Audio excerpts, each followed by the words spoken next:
Անան Հոր եւ Որդվո եւ Հոգուն Սրբո Amen. And he sat down opposite the treasury and watched the multitude putting money into the treasury. Many rich people put in large sums, and the poor widow came. And she put into the treasury 2 copper coins, which make a penny.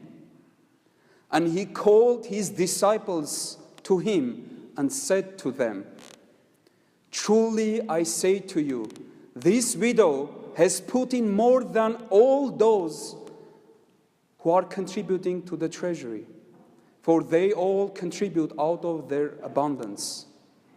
But she, out of her poverty, has put in everything she had, her whole living." So Jesus was sitting somewhere around the temple. We assume he was in the part where it's designated for women. It's called women's court. The temple, the Jewish temple, had different parts.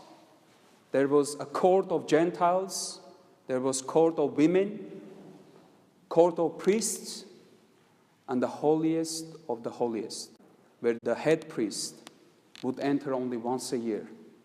So Jesus was in the court of women, and big number of people are coming, and they put coins or money into the treasury. And the treasury had 13 receptacles in the shape of the horn, and people would come and throw lots of money. And we can just imagine the scene. The Pharisees, the rich Pharisees and scribes, they would come and put lots of money as a show-off to everyone else. But out of those thousands of people who were contributing money, Jesus noticed only one woman.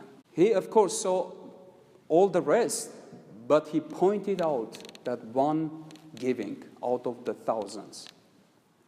And not only he noticed, he wanted his disciples to learn a lesson as well. So this woman gave 2 coins, which is in Greek 2 lepta.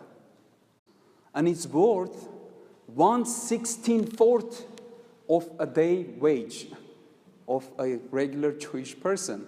So imagine if someone is making average $25 an hour, hopefully, if not more. Divide that into 64 and take one part of that 64. That's how much she gave. Yes, indeed. But Jesus pointed out this giving because this poor widow did not say to herself, "Let me keep one of the coins for myself and for my needs and put the second one into the treasury." She didn't care that she didn't have any more money. She didn't care. She gave it all because she had this full trust in the Lord. And the funny part is that she didn't even know that the Lord noticed her. So there are 3 things I want to point out today. God pays attention on our giving. And it doesn't matter what we give, whether it's money or other talents that we share. The choir members come every Sunday and they sing wholeheartedly. That's their talent. They share it. They show complete obedience to the Lord. They can decide to sleep in, but they come. They share. Some of you host a fellowship. Many of you work hard during festival. That's sharing, that's giving to the Lord. So he pays attention on our giving. The second most important part is how we give. That's even more important. We can give thousands of dollars. We can give thousands of hours. We can share our talents 24/7. But what's happening in our heart? That's what makes the difference.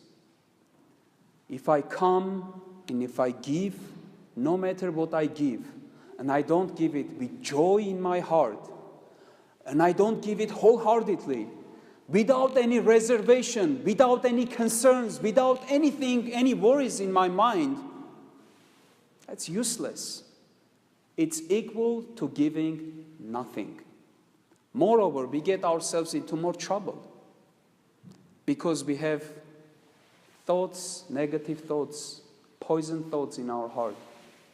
It damages us more spiritually than gives us benefit if we don't give it wholeheartedly.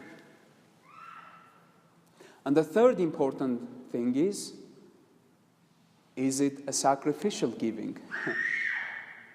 If I put 10 $1 bills, let's say that's my income, God doesn't want the 10th $1 bill, He wants the first $1 bill. That's how you have to manage your finances.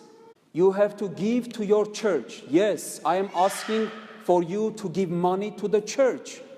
That's one of your callings. That's part of your stewardship. Because it's not giving in reality, it's returning to what belongs to God. Everything you have belongs to God. He is the owner, 100% owner.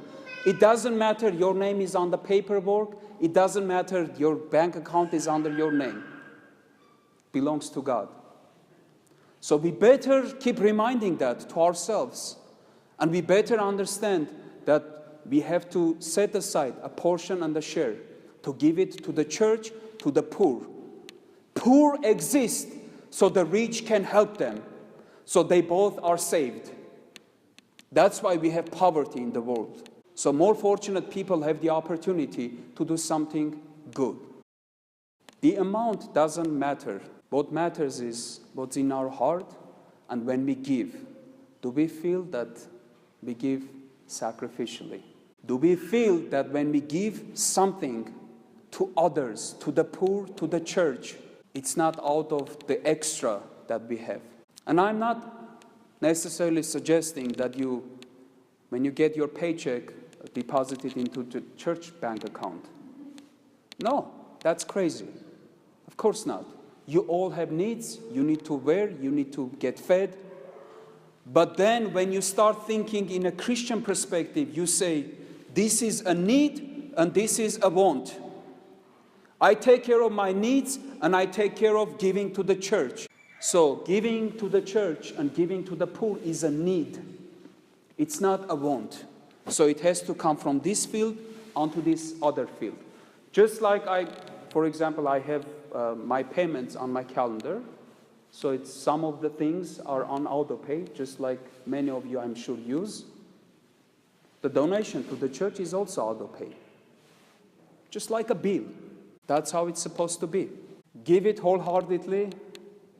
Give it with joy. And make sure you don't give the extra that is left over. God doesn't want our leftover. He wants our best. Because He established a relationship with us, which is not just a casual relationship. He gave His life for us. That's how deep that relationship is. He gave His life. What else can we give that is more than life? There is nothing we can give that is more than His life. We can't. But we need strength and wisdom from God, of course, to get into this right path and into this good habit of giving wholeheartedly, giving sacrificially, and understanding that everything we have is owned by God. And we are not giving to Him, we are simply returning to what belongs to Him. And we do it with joy, with gladness, and with happiness, and with thanksgiving to our Lord and Savior, Jesus Christ, to whom be glory, dominion, and honor, now and always, unto the ages of ages. Amen.